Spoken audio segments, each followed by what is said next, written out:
First things first, Delhi Crime Season 2 is just as effective as Season 1. In a couple of respects, it is even better because Season 2 is much sharper than Season 1. It addresses the problem of being too soft on its own in the first season. In the new season, directed by a new entrant, Tanu Chopra, the assassin gaze is much less indulgent. No, not all the cops are on the side of the angels. And no, they are not infallible either. It is also better because it is tighter. There is no time wasted by way of introductions. We know the main characters, and because we were invested in them, we greet them like people we know. That was one of the biggest pulses of the first season, this creation of interesting men and women who are in charge of law and order in rough, tough Delhi. It's good to have them back. Shefali Shah, a DCP Vartika Chaturvedi who leads from the front, Rajesh Sailang as Bhupender Singh, her able wingman Rasika Duggal as Neeti Singh, fast learning the ropes of her job. Adil Hussain as the political top cop whose moral fiber is still not frayed completely, and a bunch of others. So hi everyone, today in this video we are going to cover the review of season 2 of Delhi Crime.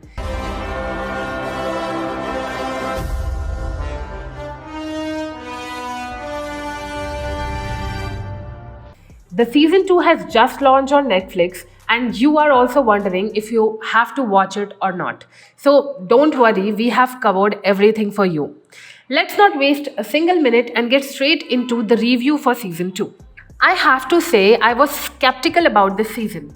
Very few crimes can be worse than the December 2012 bestial gang rape and a murder of a young woman, known to us as Nirbhaya.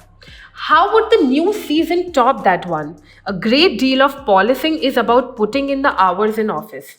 Endless paperwork, skirting bureaucratic hurdles, the drudgery of long winding investigations which go nowhere.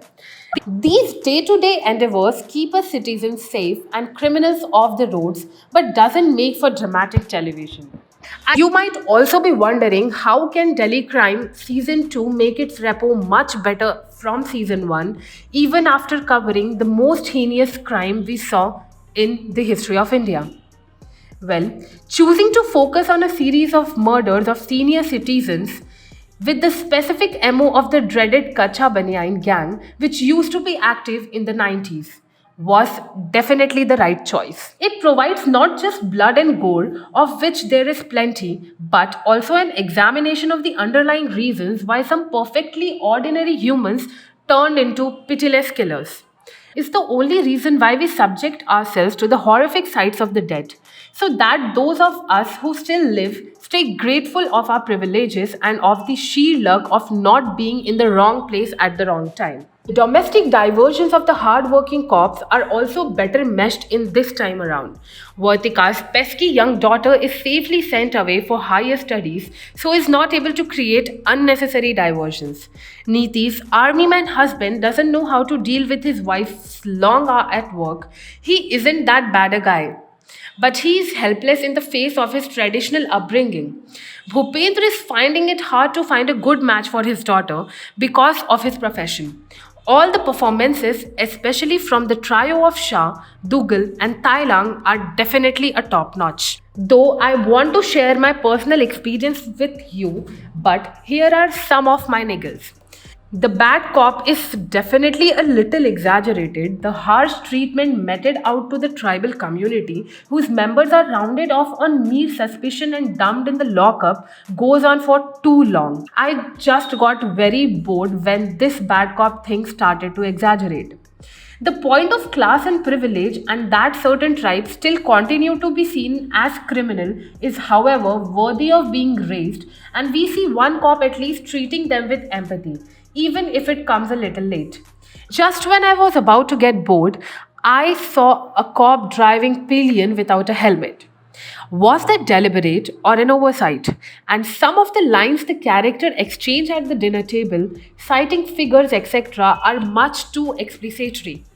But these are definitely the minor things. The degree of authenticity, despite the compulsion of leaving us on a cliffhanger at the end of each episode and a few contrivances, is admirable. What I have liked most about season 2 is they have left us on a cliffhanger at the end of every episode, which makes it more binge worthy. Breakthrough come just at the right time. Watch out for a striking turn by Tilote Shome, who throws a manic curveball into the proceedings. One of the most haunting scenes in the series belong to her, as she walks into an empty flat and looks out of the window swinging from the sill. Which part of the capital is her eye on? The one where she comes from or the one where she wants to go? And keeping real life firmly in view, both the criminal and the law enforcer have to pay a price. Delhi Crime Season 2 stays solid, smart, and thought provoking. My opinion, I will definitely ask you to go and watch season 2. It definitely is very much interesting and very much powerful, and in addition to that, it is also very true. People love documentaries, people love shows which are based on true stories because they get to learn a lot from that. And that's why I want you to watch season 2, because it would be very great if you learned what actually the Kacha Banyan gang was. Though you are going to get bored at a point of time because of many round sitting tables and because of many exaggerating scenes, but it is a must watch because we cannot watch a show just because it has some flaws. This was the review for Delhi Crime Season 2. If you liked the video, please hit on the like button and subscribe to the channel so you get more entertainment updates and more updates about your favorite show.